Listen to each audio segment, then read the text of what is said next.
Good evening and welcome to the Big Debate. I'm your host, Iguma Gabriel, coming to you live from our studios on Ntinda 2 Road in Naguru. Today, the Big Debate focuses on the race to replace the Speaker of the 11th Parliament.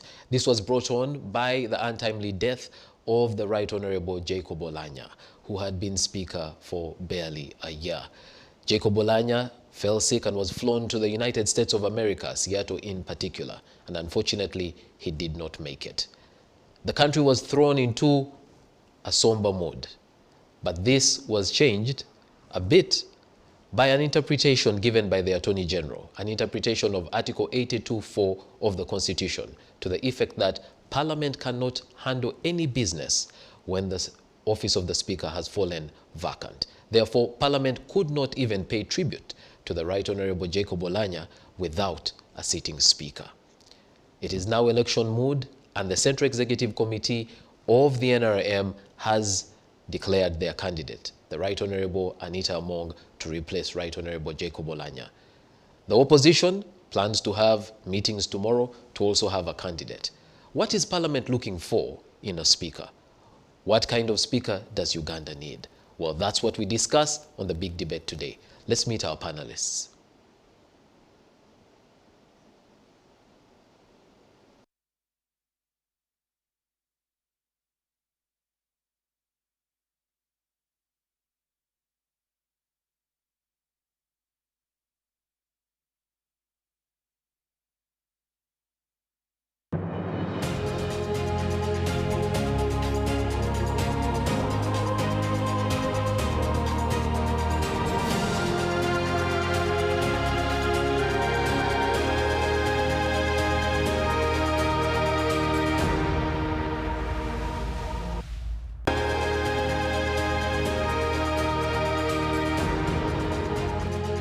Anthony Akol. Akol is a Ugandan politician and member of parliament representing Clark North constituency on the lead of the Acholi parliamentary group. Akol, who was elected to the parliament on the ticket of Forum for Democratic Change Party, also serves on the committees on human rights, finance, planning and economic development. Akol has previously served as the elected executive board chairman to the Gulu NGO Forum Board of Directors, the CEO, Charity for Peace Foundation. Akol is a professional accountant, having obtained a Bachelor of Commerce in Accounting, and he holds a postgraduate diploma in accounting. John Baptist Nambeshe. Nambeshe is a Ugandan politician and member of the 11th Parliament from Manjia County in Bududa district, currently serving as the chief whip of the opposition in Parliament. He is a member of the Opposition National Unity Platform and the Deputy President of the party, Eastern Region. During the 10th Parliament, Nambeshe was one of the NRM members of Parliament who opposed the removal of the age limit for presidency, and in 2017, during the 10th Parliament, Nambeshe was one of the NRM members of Parliament who opposed removal of age limit for president in 2017 in defiance of the party's instruction to support the removal of the age limit to enable President Yoweri Museveni to continue in office. Nambeshe, ever since joining the National Unity Platform, has been a strong critic of the ruling government and the police. Captain Babu is a veteran politician and former cabinet minister who served as a member of the Kampala Resistance Council, a member of the Constituent Assembly, and Minister of State for Primary Education, State Minister for Energy, State Minister for Housing, and MP for Kampala Central from 1996 to 2006. Captain Babu is known for being brutally honest, and he is a gifted orator and politician. Ladies and gentlemen, our panel tonight.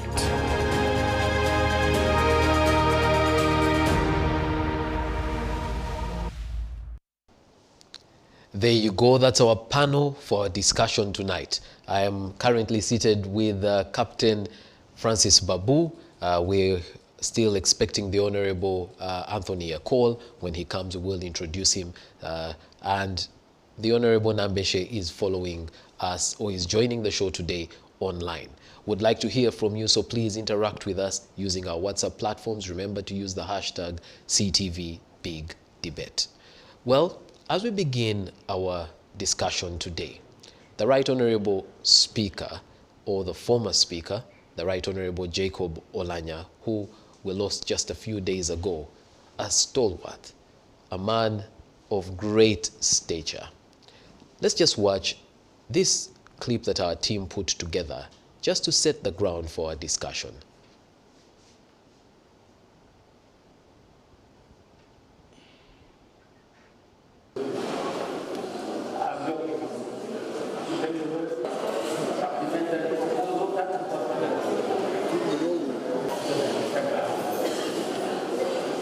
Pray for his soul to rest in eternal peace, and for the family to also to be in peace.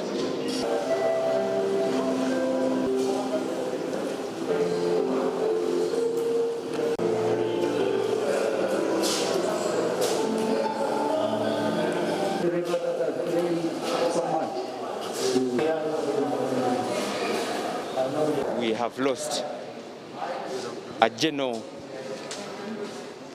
who protects the rules of procedure, the person who respects the laws of this country, the person who has been in love with this institution, the person who has been interested in making this building, this institution of Parliament, a pro-people house. Well, there you are, some members of Parliament paying tribute to the Right Honorable Jacob Olanya. Let's go over to the Honorable Nambeshe. We don't have a clip of you, but would like to hear from you first as we start our show today. How will you remember the Right Honorable Jacob Olanya? Thank you, CTV and all the viewers for hosting me this evening. And I'll commence by expressing my heartfelt condolences. Well, Honorable Nambeshe, we can see you. Unfortunately, we cannot hear you at the moment. So if I may just come to... death. Oh, okay, now we can hear you. Also to the entire Parliament family of all the members of the 11th Parliament for the demise of our beloved Right Honorable Speaker Olanya.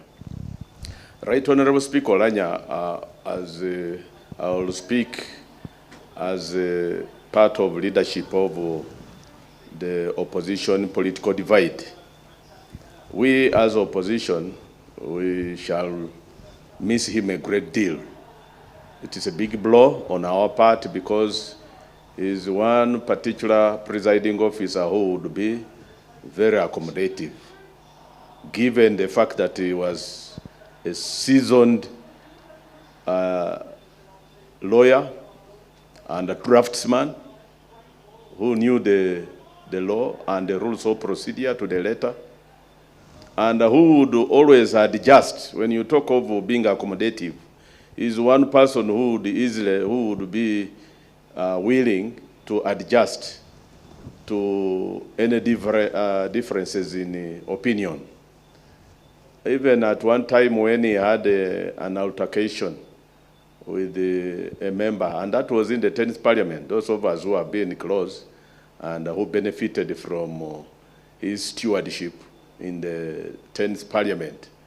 And I, who has been equally, even much more closer because he was a Muko, he married from Manjia, from Bududa. I knew him inside out. At one time when he had an altercation with the Honorable Dongaoto, I loved the patience he exhibited.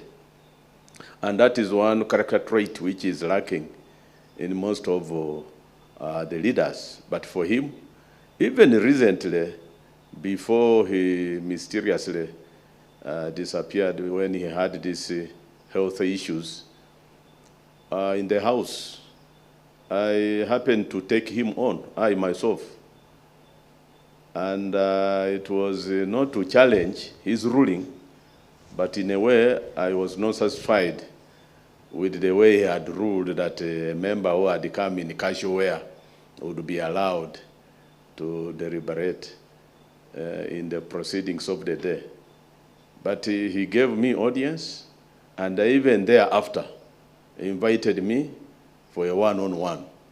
And the counsel and the guidance that he gave me really proved the seasoned, experienced lawyer he was indeed.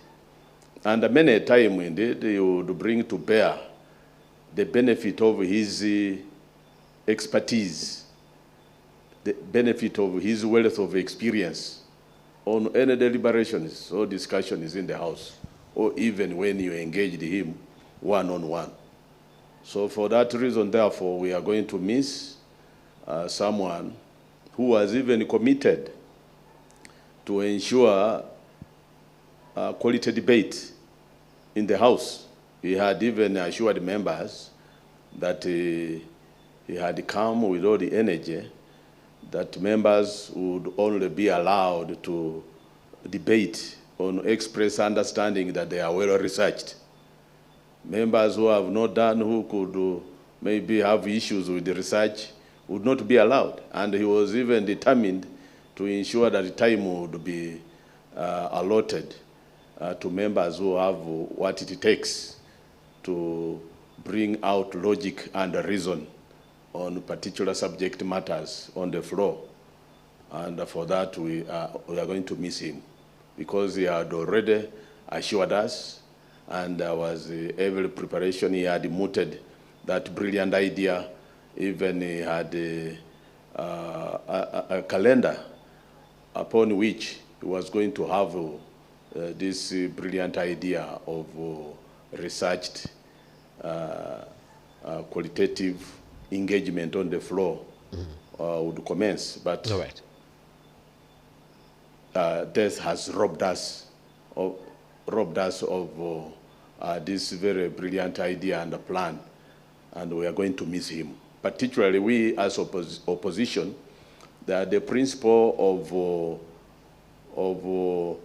allowing the minority, he would always assure us that few though you are as a minority, you would be allowed to have your say, as the majority would be also given their opportunity to win or have their way. And he has always emphasized that, and it has always also been demonstrated by word and deed whenever he would be picking members, or members who would pick, who would catch his eye, would not be only selectively on one particular side of the political divide, but he would ensure that even when majority are on the ruling government, the NRM, he would proportionally, directly proportionally, choose sufficient members from the political side of opposition to balance. Okay. He was balanced, he was accommodative, and experienced. All right. We are going to miss him. We're going to miss him indeed. Let me come to Captain Francis Babu. How will you remember the Right Honorable Jacob Olanya? Oh, absolutely a charming man. He was he was gifted with charisma. People gravitated towards him. He spoke very well. I knew him when he was still a member of parliament, and his deliberations were absolutely neat. He was clear. He debated. Now, this is the kind of man who would move the whole house, regardless on which side of the parliament he was sitting in. He would come with his points and he would speak very well, and he was bigger than the average. The other thing I got about him is he was very religious. And most of his intonations would come with religion. And not only that, he could have come from this country anywhere. In fact, this is a man who would unite Parliament, even when he was speaking. So he had this trait right from the beginning, even before he became a speaker. So he's becoming a deputy speaker and eventually speaker. I was looking for somebody who would make Parliament one. A Parliament that is not even divided, but a Parliament that deliberates for the people of Uganda, regardless about the opinion. And whether you're on the opposition or on your government side, when you are deliberating, you deliberate for Uganda, not for parties. And he, in fact, you can see now, he has passed on, but he's uniting us. There's more unity now. Because of him, people are beginning to realize that those qualities unite people. You get my point?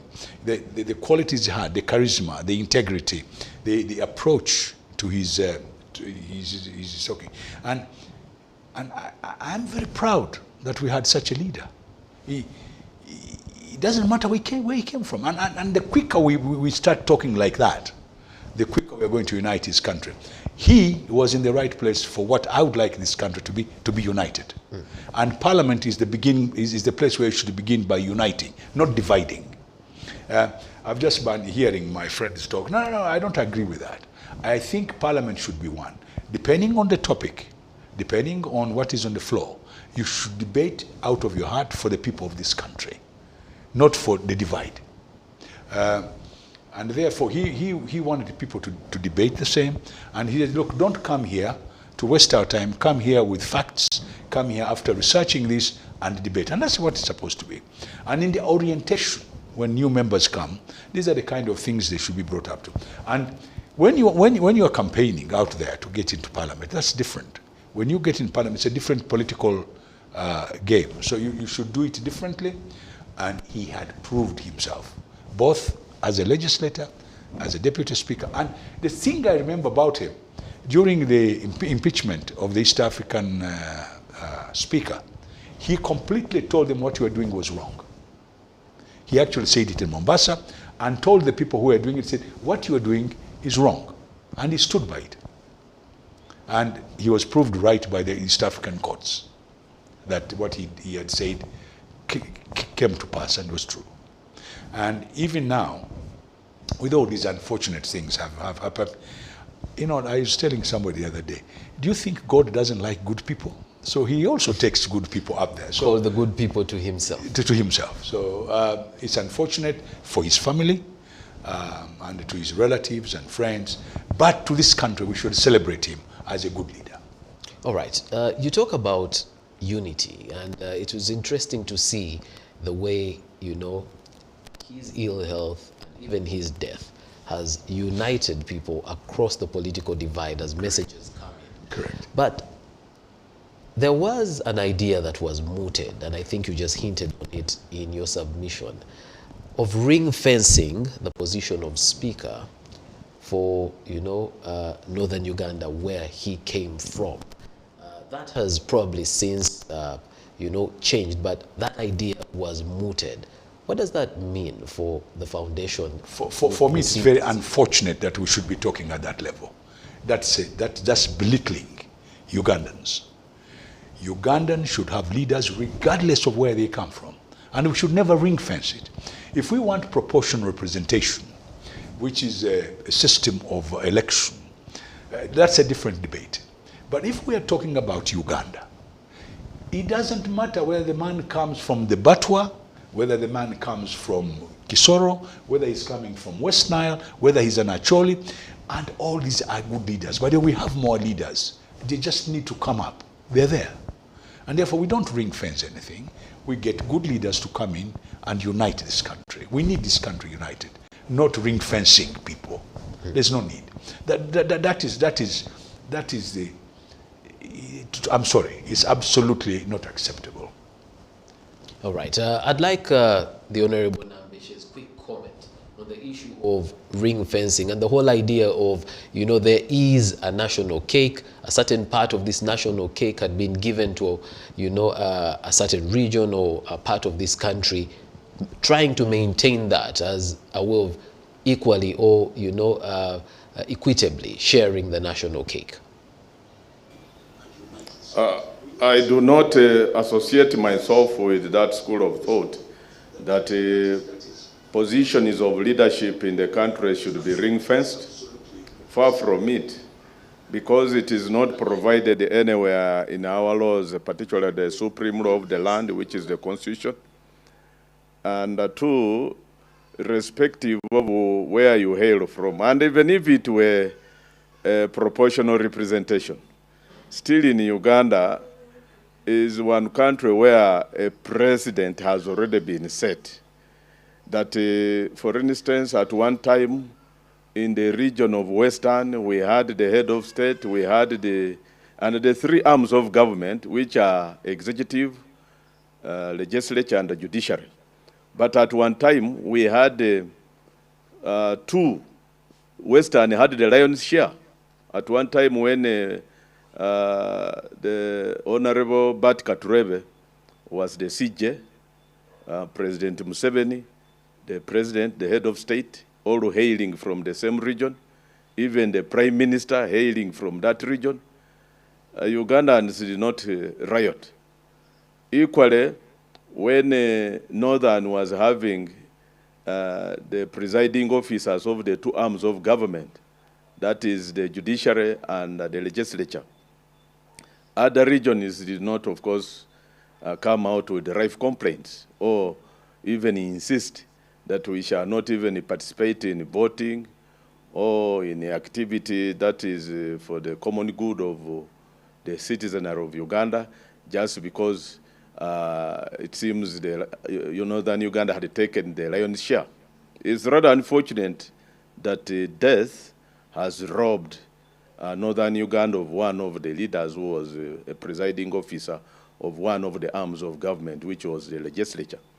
But there is no particular formula in this government of President Museveni in his balancing act. And by the way, the latitude given by the Constitution to him to have his own initiative in the balancing act has virtually nothing to do with any procedure, any well laid down procedure. It is up to him to determine who comes from where, but he has to ensure that the balancing act actually is done to have government constituted that is reflective of national character, but that it should be cast in stone, that some positions must be ring-fenced for particular regions, is, I think, a school of thought that should be consigned to the spinning wheel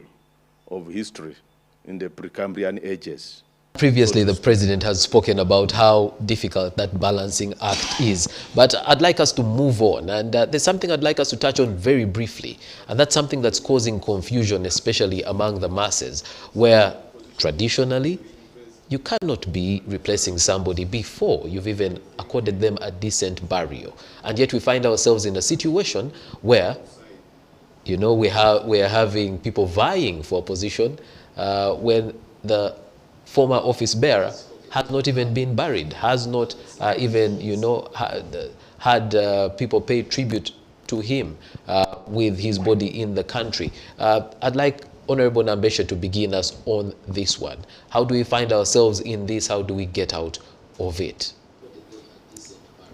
The framers of the 1995 Constitution had a serious omission on this particular provision in Article 82, Clause 4, which requires that when the Speaker or occupant of that office of Speaker dies or the office falls vacant, no business can be transacted in Parliament or in the House at all. And this was quite different with the other arms of government, which ought to be uniform. In fact, if you scan through other constitutions, it has uniform provision, like it is with the executive. If the head of state, the president, passes on, the vice president remains in office for a duration of 6 months. Indeed, it is typical African. The whole thing, the way it is happening here, it has actually struck a match and lit a lot of discontent in the local populace. It is not African, or in our culture as Africans, to rush to fill a position when it is still, even the chair is still warm, when the person, the holder of that office has just passed on, even the body has not been yet ferried back from the US, and even people are seriously in mourning. Most of those who do make a very informed position is on who should be the rightful replacement of the deceased are in mourning and may not even have that focus time to search for the right person to succeed the deceased. So the way these framers of the Constitution, I think, even when they made this particular provision, they never anticipated a speaker dying in office, a sitting speaker. And indeed, I'm concurring with some forces of change that are advocating that since the Constitution is not a biblical structure, I mean, even this provision in the Constitution is not a biblical scripture, it is bound for amendments at the appropriate time. This particular provision should be either deleted or improved upon to make a provision for that time for transition, like it is with the executive, like it is with the judiciary. Okay. Captain Francis Babu, do you share the view that this provision needs to... I have a small problem. Culture and taboos are also dynamic. They change. There is also a reason why the person who presides over parliament must be there when they bring the body of the former speaker. The person in the chair should be the peer, should be equal to the speaker. The question of making the deputy speaker automatically a speaker is also questionable. It is therefore, whilst this is a sentiment of our culture, which I agree with, I have no problem with it. The question is, must it be stagnant? What harm does it do to have somebody who's been maybe a deputy speaker be elected officially to be the speaker?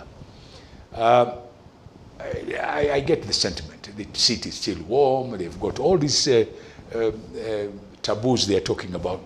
But at the end of the day, I don't think the speaker, the person who presides over his ceremony, should be lesser than a speaker. And therefore, that's an argument when they bring this one up, which Tambesha has said, we should look at it. I think we should debate it. There's no problem at all. I have no problem debating it. The question is, are cultural norms stagnant, or do they change? Are they dynamic? Do we move on, or do we stay, in the seat, tied on old culture? There's some very good culture. There are some cultures which are going to drop on the wayside. For example, the two of us here are dressed in different clothes. If we were to go strictly by our culture, we should be in our local clothes. There are things that have changed in our culture. Our thinking is changing.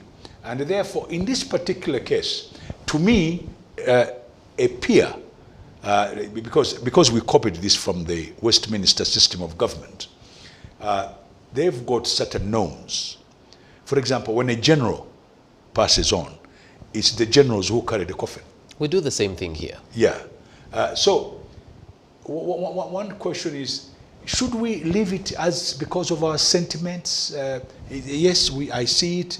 We still have those sentiments. Or do we move on? So this is a debate, which I think is good. There's nothing wrong with it. I listened to Honorable Nambesha. His opinion is very good, and a few other people. But I think we should. It's not really that outrageous. Okay. Well, in this case, there happens to be time for that to happen because, unfortunately, the speaker died outside the country. If the circumstances were different and, the office bearer died in the country, where the burial ends up taking place a few days later, maybe 3, maybe 4, because of the stage of the person, even 5, would there be time to actually replace the person, to have those processes happen? Because it'd be quite constrained. Especially if the person is a Muslim. And if the person is a Muslim, where, most likely be buried the next day. The next day, or that day. Or the same day. Yeah. Yes. Yeah, these are questions that we should debate. And in some cases, even if he's a Muslim, that important post might overtake the normal thing. I think it's something we should debate. I have nothing. I'm not against debating it. I'm just saying, should we stay prisoners of our culture, of our sentiments forever, or should we rethink it carefully? Because in my opinion, I don't see any harm. But if there is, in people's sentiments, people can be very attached to their sentiments. Okay. Honorable Nambeshe, well, a lesson learned from, this situation is that, yeah, there might be, provisions of the Constitution that need to be amended. But is there anything else from where you sit that has been learned in this situation for us as a country moving forward? Let me commence by absolutely concurring with the Honorable Francis Babu on culture being dynamic.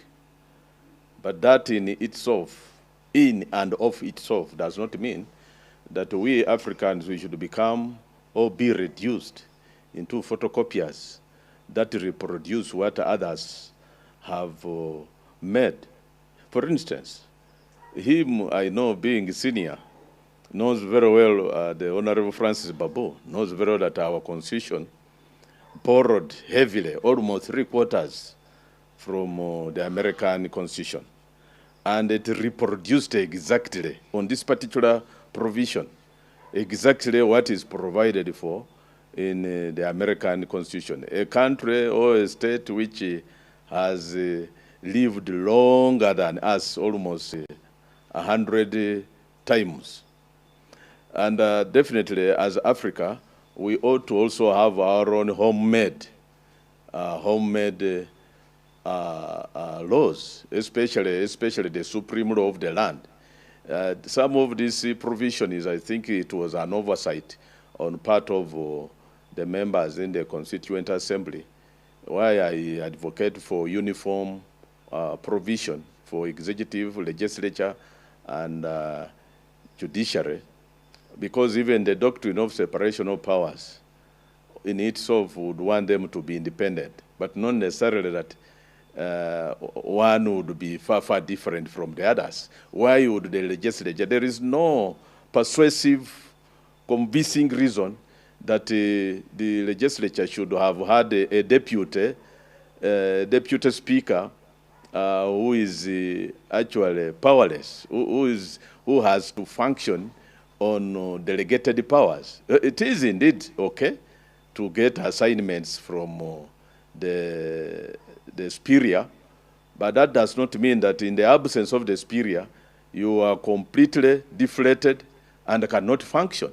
Because now it appears like if the deputy speaker, and if we had the panels of speakers like in other countries, including our East African partner states, they would all be completely deflated and functionless. A deputy ought to deputize the principal. But in the event like this particular one, a deputy is powerless, a deputy cannot function. This is actually abnormal and unacceptable. I wouldn't advocate for it. Okay. It is my considered view that some panel beating should be done on this particular provision. We have some opinions here from legal experts. Let's watch them very briefly.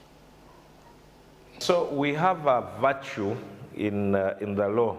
I think the framers of our constitution did not anticipate the death of a sitting speaker, and so before the constitution provisions we rely on are in Article 81 that provide for what to do when that seat is vacant. And those are the same provisions used when electing a speaker for a new parliament. Under the 1995 Constitution, you're supposed to have a constitutional review every after a certain time, and I think we are due for the next constitutional review process that would now look at some of those missing aspects and put them in order. Today, the steps we take in regard to how we replace the Right Honorable departed Speaker will be binding on Parliament if, unfortunately, a similar incident happens in future. If we don't go ahead and amend the rules. All right, there you are. And well, Honorable Nambesha, I'd like to come back to you on the question I had asked, before you decided to weigh in on the issue of amending the provision. What have we learned beyond the need to amend some of our laws? What have we learned from the circumstances surrounding, the demise of the Speaker, if at all we've learned anything? We first and foremost, our constitutional review processes have been relegated into limbo for time immemorial ever since the Sembewa Commission. We are long overdue for a constitutional review commission.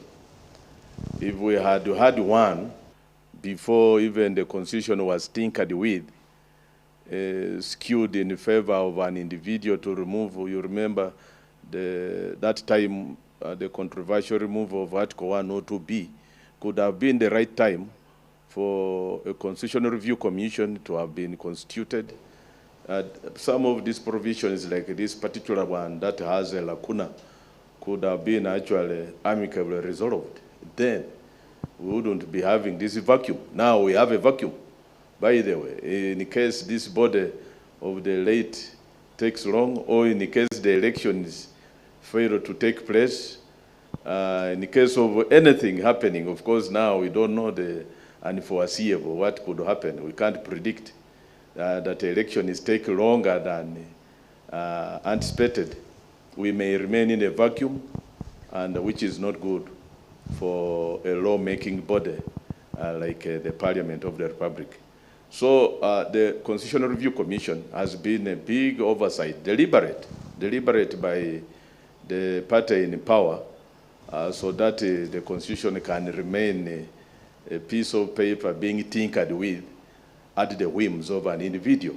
If the powers that be ever cared at all for this supreme law of the land to be reviewed every after a duration of 10 years as provided for, by now we wouldn't be having some of these challenges. But they are only on very keen and on a sharp lookout of those provisions that are roadblocking something. They quickly come and remove it. If it happens, a certain provision, like Article 102B, happen to be standing in the way of someone's term of office, you quickly rush to have it removed, not caring for the larger good. A constitution, for instance, and the reason for having a provision for constitutional review is to attend to the emerging needs and interests of the citizenry, the people. And the people are the power, because that's what it says in Article 1.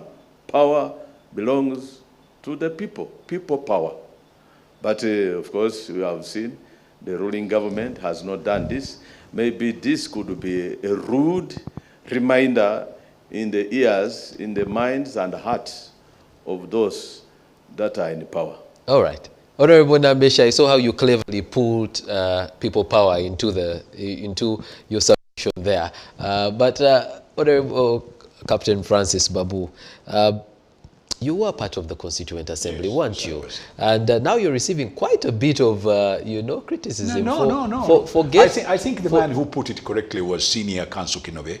He has clearly told you that when you're making a constitution, you're not going to be perfect. You cannot put every law in the constitution.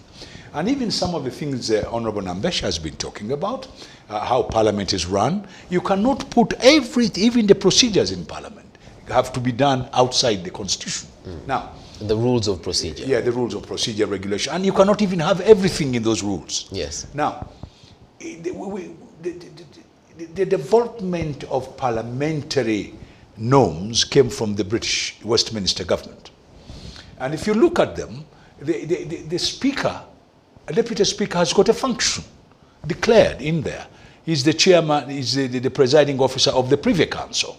And the Speaker is the presiding officer of the Parliament, presiding officer of the Commission, and the Deputy is the assistant. Now, this is very clearly put out. Now, they have been running this from 1287. we are talking about nearly 800 years. They have not even perfected it yet. So we made a constitution, and I'm sorry, I'll have to be a little bit cheeky. A lot of our people, our elite, our most educated people still think like our former colonial masters. Some of them are educated in America. They're very proud to say, I'm Harvard trained, Oxford, Cambridge. And when they come here, they talk that language. And therefore, half of the stuff we have, which were put in our constitution, if you like, we're copycats. Now, the 10 years period which was put there was to help us to review the constitution, because these laws which were made would eventually change. Even in the Constituent Assembly, we had a big tug of war on some of those provisions. But they were put in, and people accept that, okay, after 10 years we'll review it. For example, the special groups that are in Parliament. Interest groups, yes. We were supposed to have reviewed it every 10 years, after 10 years. And people did not take it very well that they should come to Parliament. All right. Now, these are the kind of things we have to be very careful. And now, I think the man who has put it very correctly this evening has been Senior Counsel Kinobe, who has put it very, very clear that, yes, we should review our constitution. All right. On lessons learned from the situation we find ourselves in. The first in. lesson that we learned, we need to have good medical care. We should not be taking our people abroad. We should be having very good, and by the way, I don't know why Ugandans don't see this. We have got very good doctors.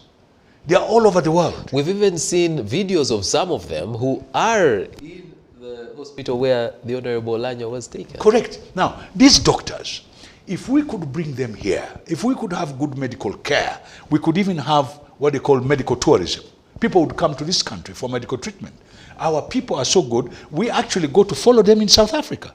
We go and follow them in Britain. These are Ugandans. Even close by in Kenya. In Kenya. So that's my first lesson. That really, why should we be going to die abroad when we can have this in our country? That's point number one. The other lesson we've learned is that you, as a leader, when you are electing our leaders, you people who are electing people to go to Parliament, elect somebody who can become a speaker. So anybody who is going to Parliament qualifies to stand as a speaker, as a candidate. Therefore, your quality, the quality of MPs you send, should be at that level. So that's another point we should learn. I've learned from this. Lastly, I'd like to thank God for the life of Jacob Olanyo. He has given us, he has opened our eyes, what a leader should be. For that short time he has lived with us, he has made us realize that there are people who can be leaders, and not only one particular group can be leaders. All right.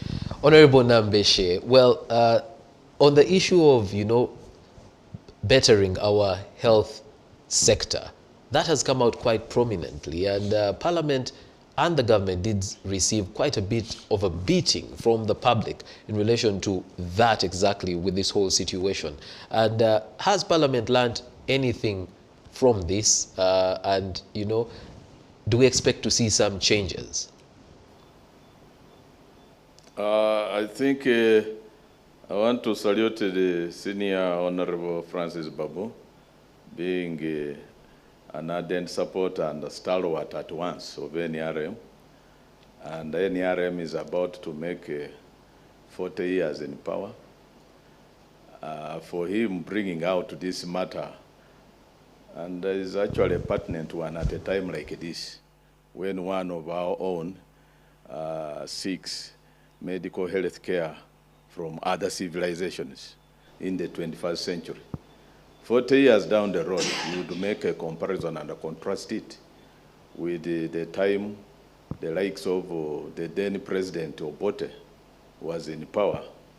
Just 3 years, and you remember he was shot in the mouth, but he sought medical care for his condition, in Mulago Hospital, the National Referral Hospital, which still remains.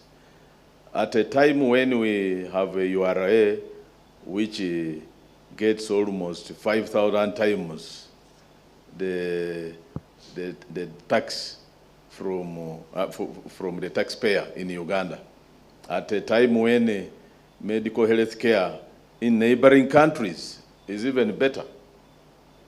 You remember we have lost quite a number of our own sons and daughters in neighboring countries, seeking health care in neighboring countries like Kenya. Why? Because these are a government or an administration that has been in power not for even a decade, but they have worked on healthcare services so much, in fact, that most of the budgetary allocation is because, again, the fingers will point at Parliament, because it's Parliament that does appropriation. Not forgetting that it is executive and substantively, so to speak, the substantive Minister of Finance in Uganda, according to our constitution, is the head of state himself. But even when Parliament has had a good political will to have healthcare services improved in Uganda, you remember we approved huge sums of money for construction of a specialized international hospital at Luboa. Up to now, it has now become a matter of and someone would ask commission of inquiry, if that shouldn't be, you know, for your oversight role. For that specialized international hospital have been misappropriated. Okay. Now, if you make mention of oversight, we have done our part. Are you aware that members of the relevant committee were barred from accessing even the site? Not once, not twice, 3 times. And of course, there is little now you would expect Parliament to do. Funds have been misappropriated. Members of the Health Committee cannot be allowed to access the site until, of course, later they were allowed. But virtually what Honorable you find Nambeshe, there, yes, I understand those as difficulties. a mere Totally understand skeleton. those difficulties, Honorable Nambeshe. But you will recall that in the 9th Parliament, Parliament actually put its foot down and refused to pass the national budget until the executive gave more to health. We haven't seen Parliament take that kind of stand. Now, this Parliament, you are talking about the 11th Parliament, its first budget to approve. Honorable, you sat in the 10th as well. The one that is in the offing. They have not yet, and they have put up an alternative ministerial policy statement as opposition. Even in the Charter of Fiscal Responsibility, we have been very clear. We have even demanded that there should be CT scans in all regional referral hospitals. We have emphasized particularly more funding in the sectors of health and agriculture. You remember how the resilience on part of agriculture helped the populace to go through that devastating moment of COVID-19. So we have actually done our part, but the fundamental $1 million question is, even with the brilliant, very, very constructive alternative policies which we give as opposition, does the government in power care to pick a leaf or borrow a leaf from what we give? They just put them on the shelves to gather dust. Okay. And this has been a practice for time immemorial. So if it were that this administration would have ears or eyes to see and hear, but the Bible is clear that they have ears, but they don't hear. They have eyes, they don't see. Even with very good alternative policies, we came up for the first of its kind as an opposition. And our role being that we have to keep the government in power in check. We came up with a pioneer legislative agenda. And I expect that the leader of government business would share it with the cabinet and even have it implemented in its entirety. But it has been shelved. So that is a big challenge that we, Ugandans, shall grapple with because of a government that is obstinate and does not care to listen to reason and logic. All right. We need to take a break at this point. We will return to the conversation. We actually will switch gears and talk about the speaker race because, like I told you earlier on, today's SEC did meet the members who had expressed interest, and they have chosen their preferred candidate. That will We'll find out what the next processes are. So please stay with us because the debate continues after this break.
Now showing on CTV.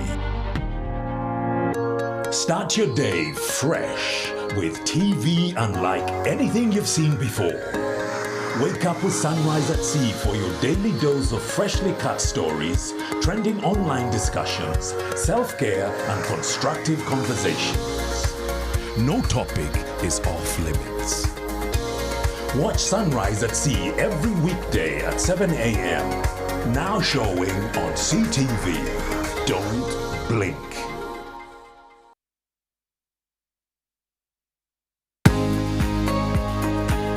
As we embark on a journey to realize our full potential, we all need expanded minds and limitless possibilities. We need to be accurately informed. CTV is your growth partner. With reliable, in-depth news, we tell the story from all perspectives. We bring you the story in real time. Catch our comprehensive daily bulletins in Juba Egorovie at 7 p.m. and PM edition at 9 p.m. CTV, don't blink.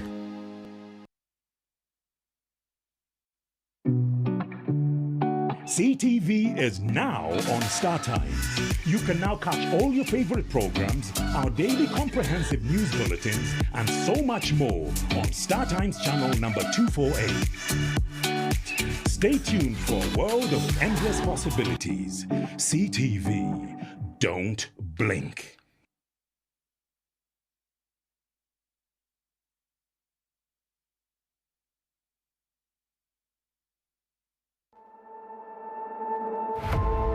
We entertain you. Ngawe tukuwati. Amanya Shamimanja, omobwati President Birabiri Mokaga, akabonero court. Nanga wento naliya nafuka ikankomya aliya one but tikutemo olwaleero. Ali tubasuubiza ntugenda kubanga tuli mu bitundu ebyenjawulo. Ani yayambadde obulungi. Kakoye kyakazze ku mulembe. Ne gown ya black erina tiara ya black. Tiara? Tiara. English of my kind. Tiara. I feel the beat. You feel the beat? Yeah. Olwokuba bakuta ekigendo oba ofiiringa the beat. Show bagiyita situations ko ground. This is a buffet kyagala kyolyako. Beerako ku CTV totemya. Don't blink. Now showing on CTV. Don't blink.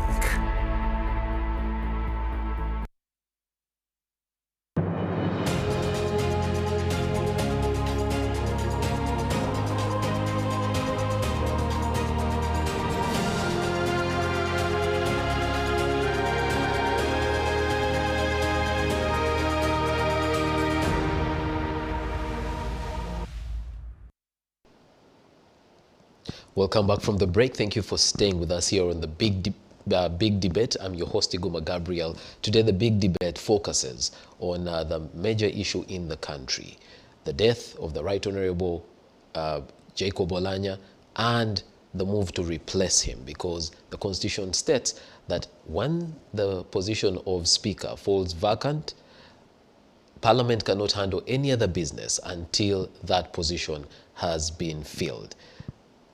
Well, in the first segment of the show, we ended when I'd asked a question around lessons that had been learned from this situation we find ourselves in. And one of the things that has been raised by Captain Francis Babu, who is here with me, is the issue of, you know, our health sector and the fact that we have got to revamp it. Well, Captain Francis Babu, before we went for that break, I wasn't able to give you a chance to make another comment on that, hearing what the Honorable Nambeshe, who is our other guest, who is joining us from his home, I believe in Kira, that's our other guest. But Honorable Francis Babu. JB is very good. Honorable JB. Now, we can turn this health sector into a gold mine.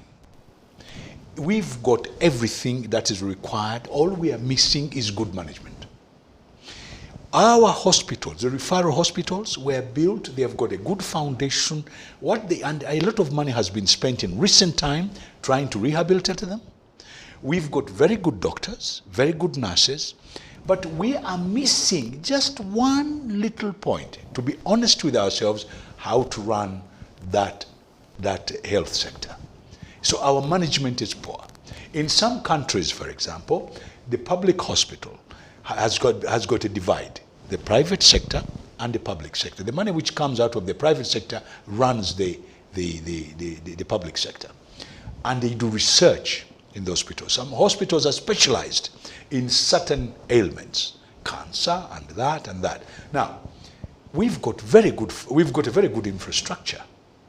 What we need is the management. Now, if we don't have that management, which I think we don't, then we need to outsource that management. The other point, there's been a lot of conspiracy theories in this country. Some of the leaders of this country fear to go to these hospitals. Let's be frank to each other. We talk in the background, but we never talk publicly. People fear they will be poisoned, people fear they will be killed. Now, all is this true? If not true, why are people so worried about being taken to these hospitals? And therefore prefer to go to foreign hospitals. Now, this is something we must try and get the fear out of our people and get security in these hospitals so that somebody is not afraid he's going to be given poison in an IV. Honorable Nambeshe is a national leader. Let's just put that one to you very briefly. You know, is there actual fear of getting treatment here, the local hospitals?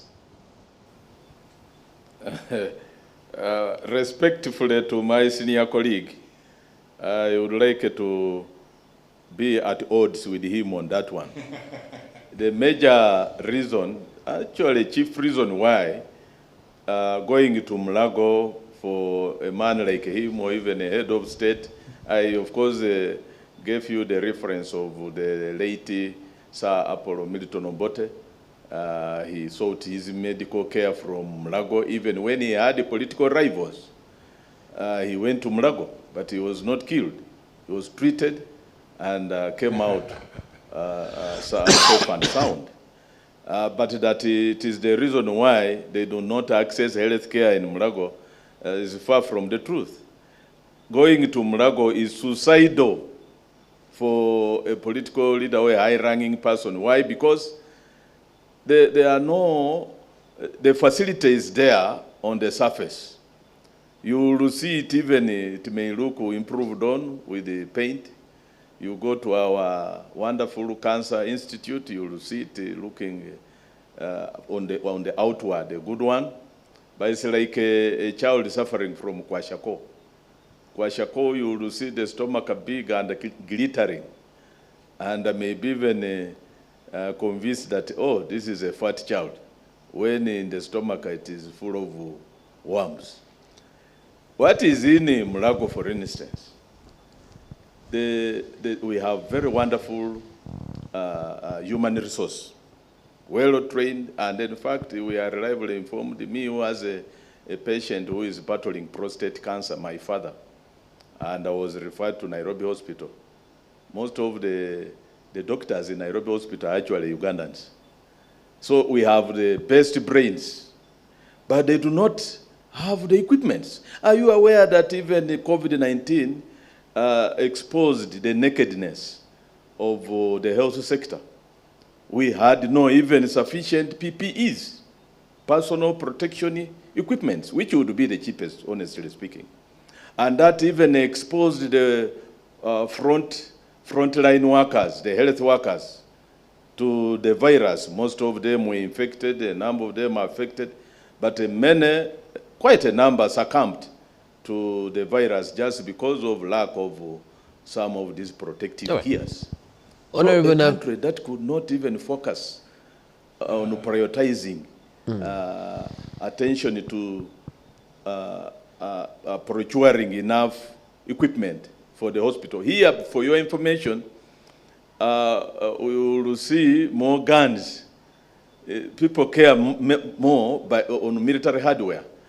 And you are even aware that when the executive brings their budget, even this year's budget, which is in serious contention, the lion's share goes to classified. Honorable Nambeshe, while you put the blame on the executive, well, some people have argued that because, you know, leaders at various levels, also the level you're at, have got access to accessing this medical, you know, care outside of the country, what interest then would they have in fixing it for the ordinary Ugandan? So you actually get caught in this boat as well, don't you?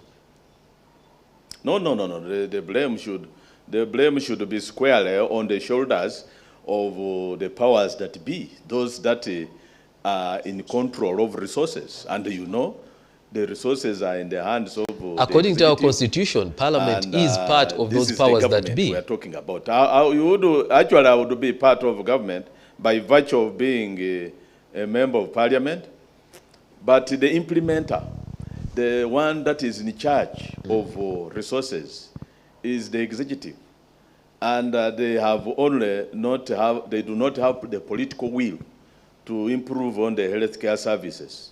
How on earth would a hospital, a national referral hospital like Mulago, run short of drugs? Are you aware that there are drugs which are not in that hospital? I have told you from a practical point of view, my father could not access a drug called abiraterone.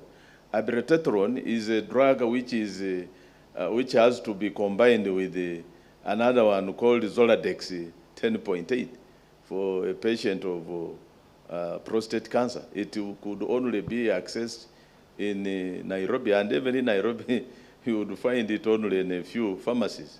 So the challenge that is there can even be easily investigated. One, there is corruption, this hemorrhage, where funds which would be meant for equipping that hospital to the teeth or equipping all health facilities with all the required equipments and drugs, such funds find their way into pockets of a few mafias in government. We have cartels in this government that are only there to cut shady deals, not to care about the lives of Ugandans. And that's why you find that most of the high-ranking officials access their health care services from other civilizations. Even our late Right Honorable Speaker. That's why even I have to salute the Honorable Francis Babu to identify that as one of the lessons which we should learn. Maybe some of these things God has allowed them to happen so that this government that has been very obstinate would for once learn to focus or concentrate their focus this time round and take health care as a priority. Because it is not about lack of funds. We have funds which are being, as I talk of hemorrhage, there's a lot of wastage.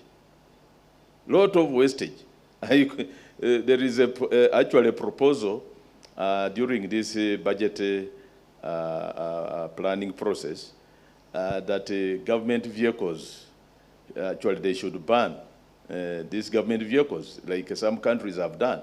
There is no need for government vehicles to be procured, to be serviced, to be fueled on the taxpayers' consolidated fund. So there are many areas, including the other good idea of merging all these. I hope this will change into a huge allowance for travel that may end up being more than what is spent on the vehicles. But now, Honorable Nambeshe, because the idea of merging MDS, ministries, departments, and agencies, has taken ages. But we realized after computing that it would have saved a lot of money, which could have been pumped into healthcare improvement. All right. Honorable Nambeshe, we need to move to our next topic, which is really about the Speaker's race. And I'd like to begin with Captain Francis Babu here at the studio with me. You did serve on SEC. And today evening we received from SEC the news that after looking at the 12 people that had expressed interest, 13, one withdrew. The Minister of Health did withdraw her candidature. From the 12, they have chosen the Right Honorable Anita Among.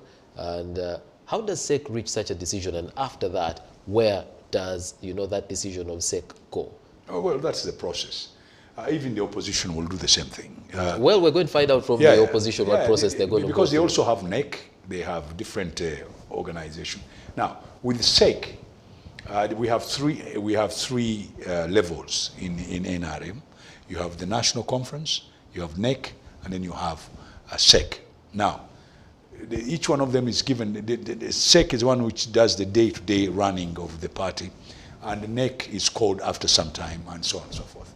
I won't go into that one. But what the SEC does, well, when a lot of people come up for these positions in government, they sit down, it's like an interviewing panel, basically, to sieve. And especially if they're going to contest for those, for that particular post, they choose their best candidate, the candidate they think can go and compete. And not only that, the candidate that will do the job that's to be done. In this case, a speaker who will be able to continue with the parliament and make it work. So the names that came up were actually 12, because one, as you said, clearly had pulled out. Then the other lady did not also turn up, so they had 11 people. They must have sat down. They must have looked at all of them. Technically, they're supposed to interview them. They come and they talk, they say what they're going to do, and they must have decided in their wisdom who the candidate should be. What I was happy about this time, they did not send 2 candidates to the caucus, which they did in the case of the East African community members. EALA. East Africa Legislative Assembly. The only way they can send them down is to the NEC, which is a bigger electoral college, not to the caucus. So they must have realized that and chose one who is going to be introduced to the caucus, and the caucus will go and vote in parliament. So that's basically what it is. There's nothing more. They must have considered all angles. Can this be looked at as it is SEC that's choosing the next speaker, and yet it is the members of parliament that should choose from their number who the speaker should be? No, here they are deciding on the candidate. It will be suicidal. Is there a possibility that this candidate that SEC has chosen will not be the speaker? Yes, because that is their candidate. That is their best footballer, if you like, the one who's going to score. Those people are going to bring, independents, I'm told, are bringing somebody, and the opposition will bring somebody. So the 3 of them will go in parliament. They will talk for them. They will introduce them. Then they will go for a vote. Now, that vote will decide who becomes the next speaker. But the chances are NRM still has the biggest number in parliament, and if they go together as a group, they're going to get the person they want. And therefore, the SEC decision may most likely end up being the position of who will become speaker. Correct. Doesn't that take away from what was intended? No. Members of parliament choosing from their number. No, if parliament is not balanced and they don't have enough people in the opposition, the chances are the one which is on the government side will always take the day. I mean, it's majoritarianism. That is democracy. If it was not majoritarianism, then you would not have the balance. All right. Honorable Nambeshe, let's speak first about the process, because I'm sure there are many other things you'd like to comment on in relation to the way we are, reaching the decision of who will be the next Speaker of the 11th Parliament. Well, from the process, you have viewed the way the NRM has handled it. You were part of the NRM until not too long ago. Are there weaknesses in that process? Well, actually, at the time when I was with them and would raise whatever defects would come across, we were like their mirror. And they decided to throw away the mirror that would show them dirt in the face or egg in the face. You can also imagine what kind of democracy the senior colleague is making mention of. If the SEC, as a top organ, now has usurped the power of the people, because democracy is about the people exercising their constitutional right in choosing, making a free choice of whom they would want to be in that particular political office. But here the will of the people is always subverted through this particular organ acting on behalf of the people. Are you aware that they decide solo candidates? There is always a solo candidate for presidency. That one should not be challenged. He is always a solo candidate, a solo visionary, a kavaka yeka. Now, even here, when they decide on who should come as a candidate for speaker, eventually you have seen that when they anoint anybody for speakership, always will become a speaker. They have been determining who becomes speaker. Even the recently concluded speakership race, they are the ones who make the choice. And you had even the head of state, because one of their members became defiant and ran as an independent against their preferred candidate. But the president let the cat out of the basket when he said that he had to aggressively mobilize his NRM MPs at night, making numerous phone calls, and you know how transactional this process is. And for your information, by the way, the money exchanges hands, and such actually needs. Is it limited to the members power of the NRM, or does it also trickle over to your side of things? Would be having in a democracy, and makes a whole system monolithic. So the truth of the matter is that what SEC determines always comes to pass. You see, they have determined the speaker. They are the ones, again, who decide who chairs committees of parliament. They are the one who decide who becomes a member of the East African Legislative Assembly. So this, they have usurped the power of the people, and this is unconstitutional. This is unconstitutional. And you know the Constitution says power belongs to the people. Well, they have the right to choose. Members of parliament, yes, members of parliament who are elected by the people, who are the people's representatives, should be the ones to choose, not SEC, people who are merely appointed to.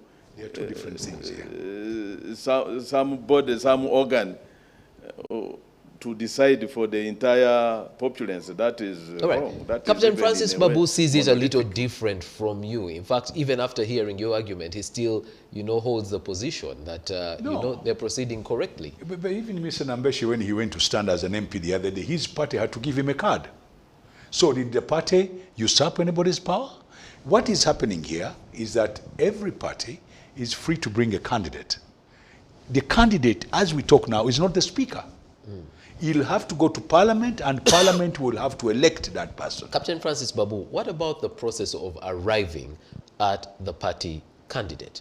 No, Shouldn't there be an election at that point so that the NRM members choose amongst themselves who they think the best person is? Because in this case, they're not the ones who've chosen. It's SEC that has chosen. No, so SEC has been given those powers by the organ of government. Now, in the constitution of NRM, they have been given the power to vet.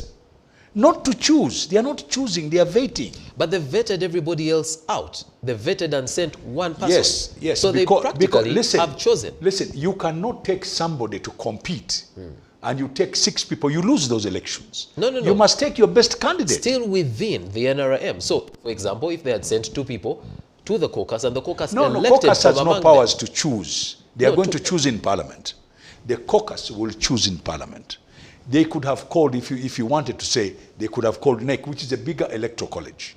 Now, some of you who have got this misgiving that the electoral college is bigger or the national conference should elect. Now, that's a conception, a misconception.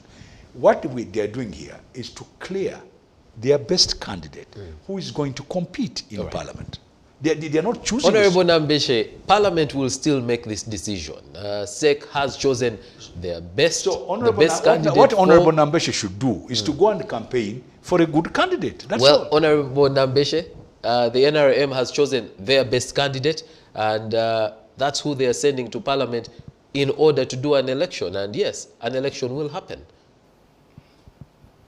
No. Seeking guidance from the senior colleague on this matter. Is he talking of the vetting body electing or deciding on who goes as an election? They have subjected the 12 members to a selection rather than an election. And that is unconstitutional. For us, for instance, as we are to caucus as members of the opposition, all those that have expressed interest will be taken through. And you know, with us all members have been invited. Not that we have a special body of the top head honchos to decide on behalf of the majority. Far from that. All members will come and decide among these who is the best suited. And it has to be through a competitive process. And being an elective position, it has to be elections, not selections. So what SEC normally does is not that they do vetting as he has put it. It is about making a selection out of the 12. And well, I would like also to correct the impression created by the Honorable Babu that they were 11. No, they were earlier they were 13. But they fell to 12 after the Honorable Ruth Acheng pulled out. So the 12 should have been given an opportunity. And you see, they have relegated the NRM as why I made a lot of noise and cried my voice hoarse until I was dubbed a rebel and eventually ejected out of the party, is because the NEC has been relegated to actually some kind of redundancy. Because the NEC that should have helped to elect, at least decide on who goes to the assembly, the National Assembly for final elections, the ultimate elections. This decision should have come from either even the caucus, the NRM caucus of MPs, but better with the NRM NEC. But they have had to amend their constitution and they skewed it in favor of SEC. So that is SEC now has actually deprived NEC of its powers. Are you aware that they even had to force NEC to surrender its powers of electing a secretary general of the party? Now, a secretary general of the party of NRM is now an appointive position rather than elective. Yes, so they are drifting and degenerating slowly by the day into a junta, into a dictatorship. Honorable Nambeshe, those are decisions that your former home, has made, and they're living by those decisions. And you're stating that, this is now according to their constitution. They amended it, and that's how they're operating. So let's understand how your new home is actually planning to come up with their candidate. That's right. Yeah, our new home, and by virtue of my office, I'm not now going to talk for the new home NUP, but I will talk for the opposition political aisle, opposition political divide in the parliament, because it has opposition has 6 parties. Well, besides the NUP, we have PPP, we have GEMA, we have UPC, we have DP, we have FDC. Now, all these parties are to convene tomorrow in the caucus of the major opposition. And the motive is to decide on who should be our flag bearer. Same thing. Through a competitive process, which is democratic, where the people, the members themselves, participate in a free choice of who is best suited to go for us. But not that we have now to have a special clique of members amongst us. Maybe we decide that as leaders within the office of the leader of opposition, we should freely pick the best suited person. No. It should be a unanimous decision of the people. If it is by consensus, then it will be the people themselves deciding that we agree that this particular one can be the right dangerous substitute for the speaker. So ours is quite a complete opposite of what the Honorable Francis Babu is describing. All right. SEC should accept that that constitution, which was made to force the majority to surrender their power to an individual to do a hand-picking or rather appointing, is not a democratic constitution. It is a dictatorial one, which should be consigned to the spinning wheel and the history of the dustbin. All right. Honorable Nambeshe, you got an opportunity to comment about the way the NRM does it. Let's give Captain Francis Babu an opportunity to comment. Mr. Nambeshe has got one point about our NEC and our SEC. NEC is a bigger electoral college. That would have been a very nice thing to do. It has got nearly 2,000 people. I have no problem with that, but it will take a little bit of time. Now, for him to say that our SEC is a clique, that's wrong. Because everybody on SEC is elected. We elect our chairperson, we elect vice chairperson national, vice chairperson the lady. We elect about, I think, 5 vice chairpersons. The leagues elect their leaders there. No, these people are there by virtue of being elected to lead a party. Therefore, you cannot say it's a clique. A clique is some group of people who get together and do something. Now, that's wrong. This is a very well, it's about 30 people or so, and they are given by the Constitution the powers to be able to vet people who are going to stand for elections. Now, he has got a point. Maybe he wants our NEC to do that kind of work. I don't have any problem with that. That might be a good constitutional change. A little bit cumbersome, it's a little bit too big, and very expensive. In fact, if he was to argue like that, it should not even be NEC, it should be the National Conference to do that kind of work. The National Conference is too big, very expensive, and will not be able to do that kind of. But what he's going to do now, what they are going to do now, yes. by getting all their group to come and it's the same thing. It's just the way you look at it. What he's trying to say is that theirs is different. It's not any different at all. It's exactly the same. They are going to get together and they are going to sit down and say, they're going to bring one candidate. They won't be 2. I can assure you that. Let's find out from him. Honorable Nambeshe, how many candidates do you hope to have as the opposition in Parliament? I think he's prophesying rightly, but the process of producing the candidate is what is a point of contention where I have an axe to grind with him. It is about which process will produce that candidate. That's the point of contention. Okay. All right. Not and yours is being one. Yes, and you're emphasizing that yours is going to be an election. Or we may not even arrive at one, but on express understanding that we have had the participation of the entire membership of opposition. All right. All members, irrespective of party affiliation, will participate. But not that we should follow his argument. The argument the Honorable Francis Babu is advancing is that, after all, members of SEC were elected and they are not a clique. I want to put it to him that even as the leadership, as it was earlier suggested by one of our own, that we don't need the larger opposition to caucus. Let's have the leader of opposition, let's have the chief opposition whip, let's have the chairpersons of the accountability committee, since they are all from opposition, deciding on who among us is good enough to go and compete with the NRM candidate. We had to challenge that, and we said no. That would be actually also falling far short of the democratic principles.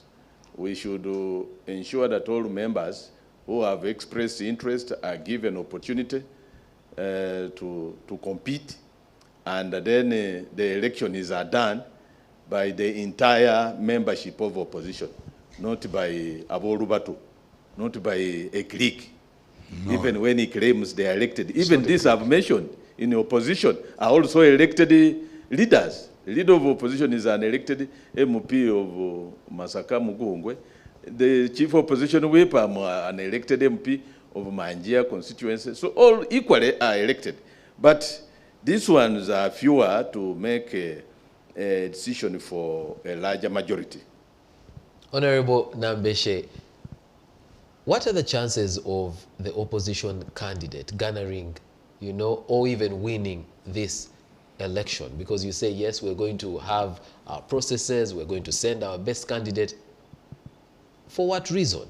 You have a clear minority in the House. The NRM has a clear majority.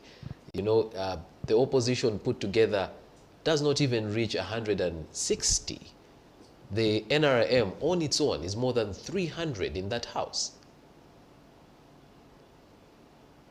Yeah, I think your comparison is the one that the brethren, actually the brothers of David, used to scare him away when he was to face Goliath. Goliath was a very trained, seasoned warrior with very heavy ammunition and weaponry. But the little David, just because he trusted in mightier powers of the Almighty God. So what mighty power are you trusting in this case? Those powers. He followed, under the history of the Bible is very clear, he followed the giant. Now, for us, few though we are going to make an election that will come up with a candidate that is sellable. Nobody tells you that the vote of members of NRM is cast in stone. It is a must that it must be going to their candidate. This time round, you have to know what we are fighting. It's not only the party, but the might of a transactional party. Do you know that the speakership race, they recently concluded a speakership race that was in Kororo, where the late was highly commercialized, and that is the challenge. And that's the challenge why we even want to caucus, is to caution our members to create mechanisms that overcome temptations for what they are going to dangle around. It is a transactional. Don't you think that people elect MP, NRM candidates out of conviction? Honorable Nambeshe, it's the second time you're raising this issue on this show about, the use of money. Well, is this limited? Because you're an MP and you're the ones voting, I will take your word for it.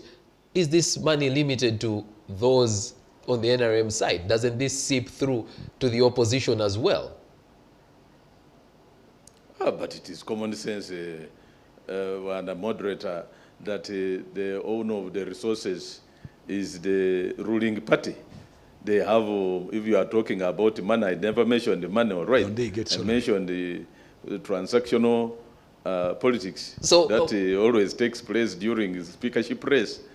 But if you are mentioning money, this party has money like rubbish because they are the ones in control of the resources. Does the opposition get some of this money? That advantage they have, they are abusing it. they are abusing it to skew all leadership to their side. All right. Well, Come again? Well, let me just switch it up there. Some of the members in the opposition have already declared their support for the Honorable Anita Among. So even when you're talking about, you know, putting up a resistance and putting up a good campaign, some of your members are already on the other side. And this was also seen, you know, in the competition when the Honorable, you know, Anita Among was standing for Deputy Speaker.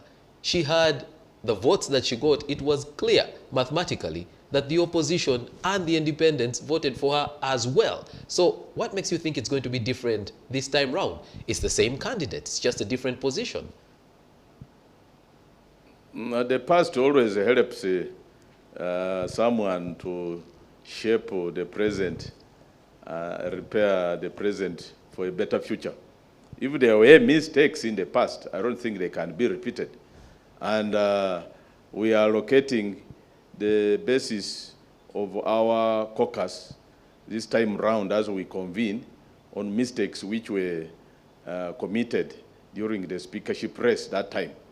But the truth of the matter is that even if there are members among us, our opposition colleagues who have already confessed or rather declared the liking for the candidate of NRM, they are at liberty. Members are at liberty. We cannot actually arm twist any member. A member has a constitutional right to choose or rather elect or cast a vote for a candidate of his or her choice, irrespective of party affiliation. But this time round, you may not know the background work, the underground work we are doing. By the way, the silent majority in NRM, you don't know why they are silent. You wait for the day, they did there. All right. Let's hear from Captain Francis Babu. Don't do you go expect by what happened in the past? Do you expect an upset? It has upset? virtually nothing to do with the future. You know, when I sit here, I get very frightened by this division. Parliament, all members of Parliament, regardless of which party they went into Parliament, they should be members of Parliament. And when we are choosing a speaker, they should choose a speaker as members of Parliament, not on divide. Are you with me? Yes, I am. Now, the reason why they choose a member of Parliament to be above all these differences and the unfortunate thing is that that person is supposed to unite them. Now, the dream of our past leader now, they are playing with it. We must fight, we must divide. No. We must choose the best candidate for the speaker, somebody with integrity, somebody that is going to unite us, and somebody who is going to preside over that house the way the norm is supposed to be. In fact, in the British Parliament, they renounce their party. Did you know that? And there have been calls on this side because for the same, because the speaker is supposed to be a speaker for the whole house. In fact, the speaker does not attend. In fact, you are talking about amending the rules of Parliament. One of the things they should do immediately the speaker is elected, they should renounce their parties and become neutral. Now, this continuous thing, divide and that one is good in the debate when we are debating, the proposer and an opposer, that's fine.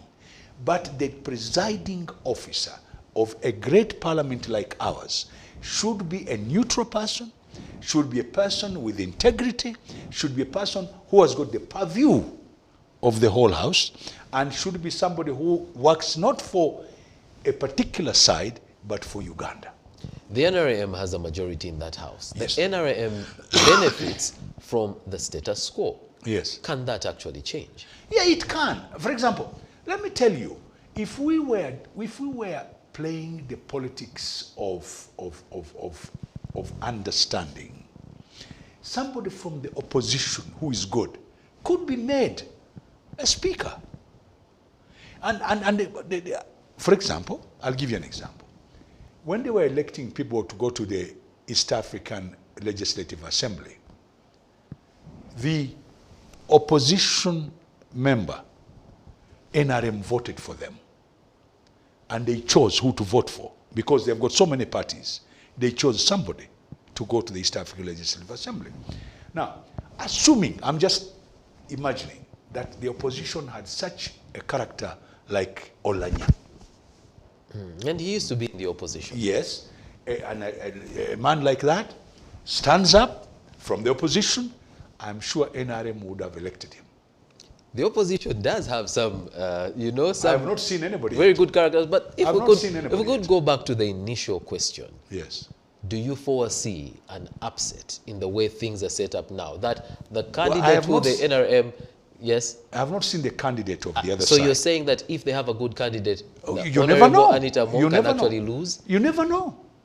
If they have got a good candidate. I mean, right now, I would like to speak as a former member of parliament. I would choose somebody who has got the capacity. Luckily, for me when I was there... The parliaments that you've observed, the yes. ones where you were not a member and you've observed, yes. have they showed, especially where the NRM has had a majority, have they showed that they can defy a party position?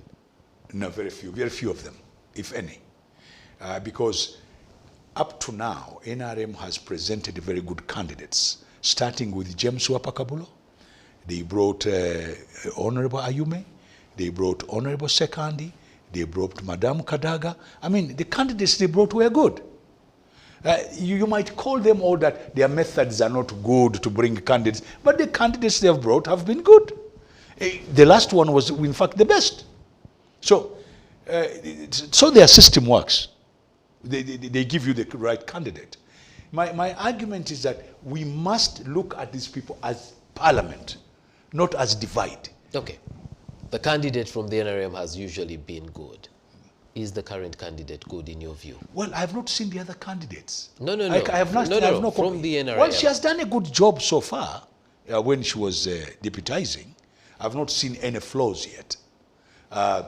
Maybe a small problem here and there, but you know, I don't think there's anybody who is perfect in the world. You can make a mistake, and people can exaggerate it and make it big. There's a lot of, in this country today, and I'm sorry to say this, there's a lot of propaganda. People have got these magnifying glasses. They look at a small thing and they magnify it. But up to now, she has moved steadily very well with I have not seen anything wrong. She's there on time. She does her work. And by the way, that was one of the reasons why they chose her. That she has done a good job up to now. All right.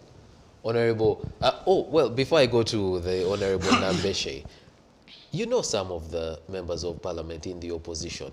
If you were to think, you know, this is just really speculative from what you've been able to observe, who are some of those that come to mind that would be good candidates from the opposition for the office of Speaker? Well, I've not seen yet who's standing. No. Minus the fact of who is presenting themselves, who would come to you. Nambeshe, for example, is a very good legislator. He's absolutely a gem. In fact, I would want him always to be with me. There are few others who are very good as legislators. Others could also become good speakers, I'm sure. All right. In the race where the Honorable Jacob Olanya stood with the Right Honorable Rebecca Kadaga, there was the Honorable Semuju Nganda.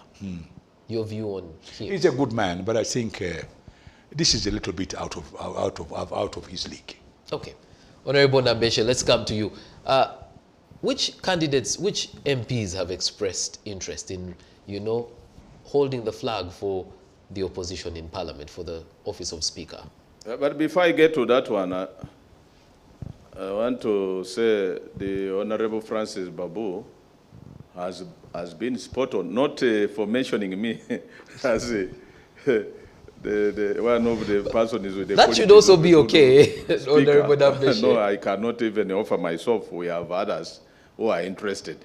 But for being an idealist, in an ideal situation, a speaker, if especially mentions the Commonwealth, under the Commonwealth practice, a speaker would be dragged, would be he would be a reluctant leader. Dragged to the seat. He would be dragged into the seat. But honestly, my senior elder, the Honorable Francis Babu, I don't know whether you have been a keen observer like I have of recent. You could wonder why they rush.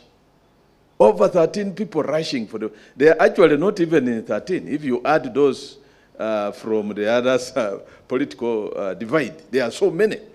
And then what grabs your mind is, but why? Honestly, why? Is this a position, honestly, for every Dick, Tom, and Harry? It's culture. We have developed So it is all about greed, becoming our greed in this country. Correct. Greed for power, greed for what? Correct. Because this is a position that would be reserved for rare, seasoned few, and who would be reluctant leaders. But I see the rush and actually connect it to the perks and the privileges that come with the position. So you can see how the moral fabric, the whole thing has to be moralized and philosophized.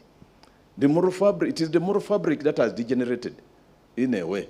And I expected an administration, why I have become a lambast NRM.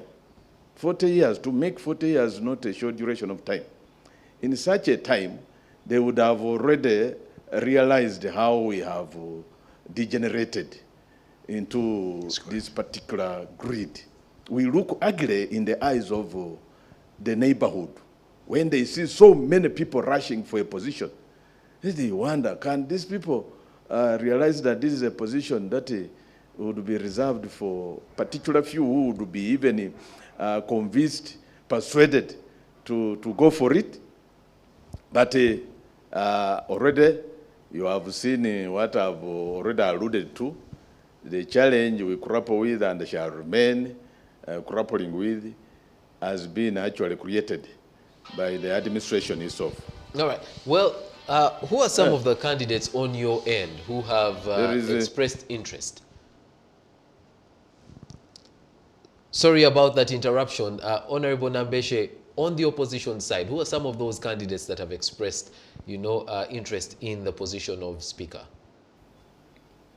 The Honorable Semju Nganda had earlier expressed interest, but he pulled out of the race. And now we have the Honorable Asumani Vasalirwa.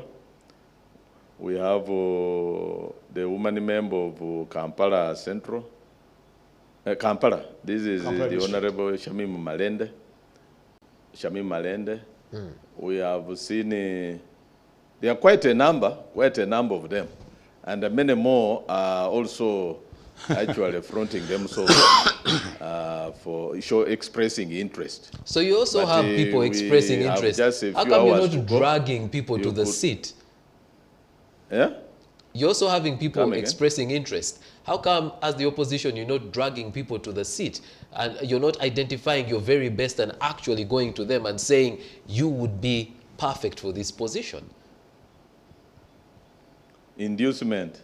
You know, the local, one of the local languages said that the fish rots from the head. You know, that anointing has drifted from up on the top down to even now affecting the neighborhood, the opposition.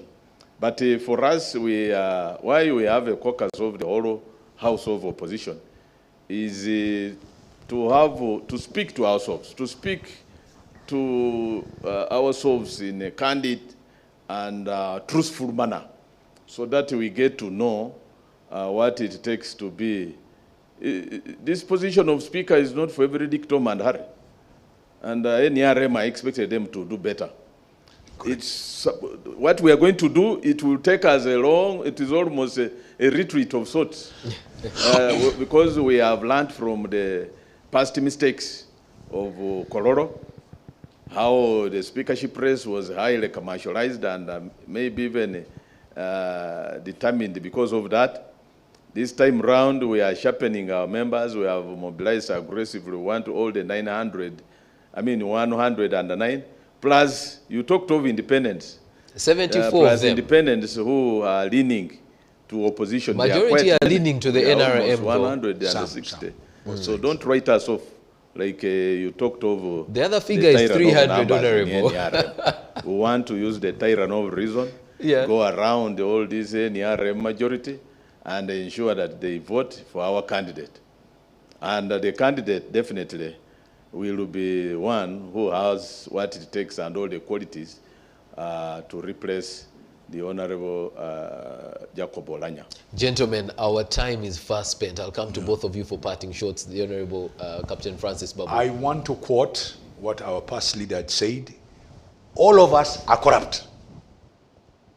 Remember? He was telling the head of state. Now, our culture, our political capture has gone completely out of tune. We are completely made ourselves a joke. We've got to reverse our political culture. We've got to love this country. We've got to get out of being corrupt in politics. We've got to get out of commercializing politics. We've got to make sure that even when we get to the level of choosing a speaker, like the honorable member has been saying, look, we must do away with these things. We must change our political culture, which is gone to the dogs, so that we can get it. It can be done. All these political leaders are good. They can change it, and we can have a very good election where it is fair, and people should stop fighting each other. This is our country. The more you fight, the more you spoil it. And when you spoil it, it's very difficult to go back to where it's supposed to be. They know what to do. All of them, by the way. I don't think there's a member of parliament who doesn't know the right thing to do. But, like my friend said, there's something called greed. There's something very childish going on, and some people went to parliament to make money. This is not a money-making venture. We are supposed to go there and solidify this country and build this country and unite this country. All right. The Honorable Nambeshe. Yeah, actually, the Honorable Francis Babu has ground it all. And I must salute you on my parting shot for that majority and the way the exposition on the jigger that we have in our foot as Uganda. As I talk about this, I also see another gap on part of the SEC.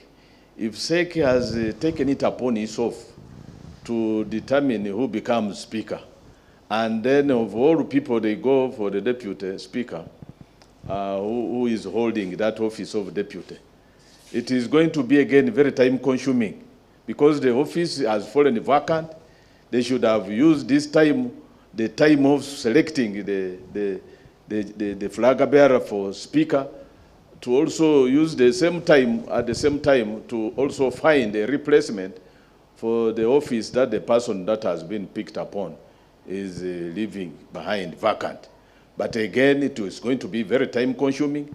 They have to again get more time to convene. And it is all about greed. It is now about reaping or making a kill. Because when they sit again, it is about allowances. Can you imagine? Men and women who are of advanced age constitute that sake. But you can imagine they also morally, I don't know, they are morally also down on the ground. Because they would have saved the time, and the time is life, the time of Ugandans, by doing one thing at once, using one stone to hit two birds. But that again, you will realize that we might even delay, either to bury again, because they are again having to convene to look for a successor of the predecessor who is taking the higher office. So this is a problem we have. But that notwithstanding, I assure the viewers and the Ugandans at large that we, as opposition, we are forces of change that would want to work in a team as a team with the team spirit we have. because I know teamwork makes any dream to work, so that collectively we are going to arrive at a candidate who will take on the one of NRM, candidate who has the qualities, who has actually the experience, the expertise to measure to the expectations of the job. All right, we have to leave it there, mainly because of time. The Honorable John Baptist Nambeshe, MP for Manjia County, also the Chief Whip, or the Opposition Whip, and Captain Francis Babu, former Minister, former SEC member, former Member of Parliament. We thank you for being on the big debate tonight. Dear viewer, this conversation should move to our social media platforms. So visit the CTV social media platforms and let's continue this conversation, because this is a story that continues to develop. From me and our guests for tonight, it's a good night. God bless you. Until next week when we return with another debate. Bye-bye.